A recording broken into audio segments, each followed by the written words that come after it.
विद्यार्थी मित्रांनो, मी सतीश लांडे आपल्या @सतीश लांडे सर या यूट्यूब चॅनलवरती स्वागत करतोय। विद्यार्थी मित्रांनो, काल आपण शिक्षक अभियोग्यता व बुद्धिमत्ता चाचणी 2025 साठी आपल्याकडे कोणकोणती महत्त्वाची कागदपत्र असायला हवी याविषयी माहिती घेतली होती। तर आजच्या व्हिडिओमध्ये आपण शिक्षक अभियोग्यता चाचणीमध्ये कोणकोणते विषय आहेत आणि त्या विषयामध्ये कोणकोणत्या प्रकारचे प्रश्न विचारले जातात याची माहिती घेणार आहोत। तत्पूर्वी विद्यार्थी मित्रांनो, मी माझा परिचय करून देतोय। मी सतीश लांडे, जिल्हा परिषद जळगाव या ठिकाणी पदवीधर शिक्षक म्हणून कार्यरत आहे।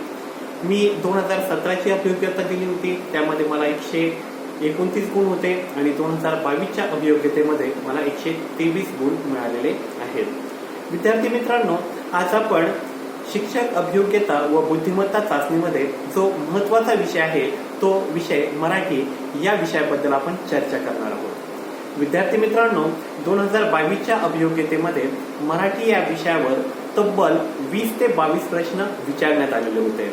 मराठी हा विषय इतर सर्व विषयांच्या तुलनेमध्ये अत्यंत महत्त्वाचा यासाठी आहे, या विषयामध्ये 22 पैकी आपण जितके काही गुण घेणार आहोत ते गुण आपल्याला नोकरीपर्यंत घेऊन जाणार आहेत। विद्यार्थी मित्रांनो, मराठी या विषयामध्ये आपल्याला समानार्थी आणि विरुद्धार्थी यावर एक प्रश्न विचारला जातो।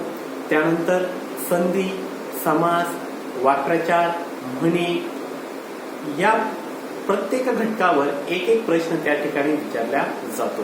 त्यानंतर प्रयोग, कर्तरी प्रयोग, कर्मणी प्रयोग आणि भावी प्रयोग या 3 प्रयोगावर 1 ते 2 प्रकारचे प्रश्न या ठिकाणी विचारले जातात। म्हणून आपल्याला आजपासूनच मराठीतले समानार्थी शब्द, विरुद्धार्थी शब्द, समास, संधी, प्रयोग, काळ, काळाचे प्रकार या टॉपिकची आपल्याला तयारी करायची आहे। कारण या सर्व टॉपिकवरती 2022 व 2017 च्या अभियोग्यतेमध्ये एक प्रश्न त्या ठिकाणी विचारलेले होते।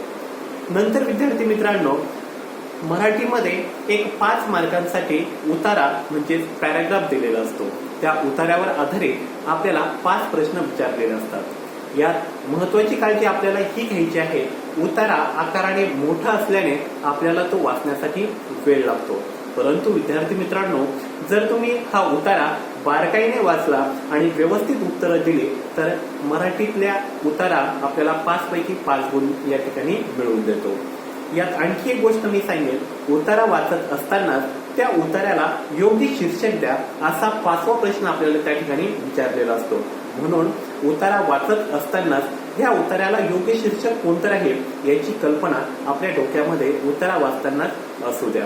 त्यानंतर मराठीमध्ये कादंबरी, त्यांचे लेखक, कवी, त्यांची टोपणनावं यावर सुद्धा प्रश्न विचारलेले आहेत। मराठीमध्ये आणखी एक अत्यंत महत्त्वाचा टॉपिक आहे विद्यार्थी मित्रांनो, तो म्हणजे एक घडलेली घटना आपल्याला सांगितलेली असते आणि त्यामध्ये पहिलं, दुसरं, तिसरं, चौथं आणि 5 अशी वाक्य दिलेली असतात आणि ती घटना आपल्याला कालानुक्रमे म्हणजे कोणती घटना कोणत्या घटनेनंतर घडली याची सिक्वेन्स आपल्याला लावायची असते। म्हणून हा प्रश्न सुद्धा खूप महत्त्वाचा आहे, कारण यामध्ये 4 वाक्य दिलेली असतात आणि ती 4 वाक्य आपल्याला कालानुरूप लावायची असतात। तर विद्यार्थी मित्रांनो, मराठीमध्ये या प्रकारचे प्रश्न विचारण्यात आलेले होते। सरासरी 20 ते 22 प्रश्न मराठीत असतात। जर आपण व्यवस्थित अभ्यास केला तर आपण 19-20 इथपर्यंत मार्क निश्चितपणे घेऊ शकतो।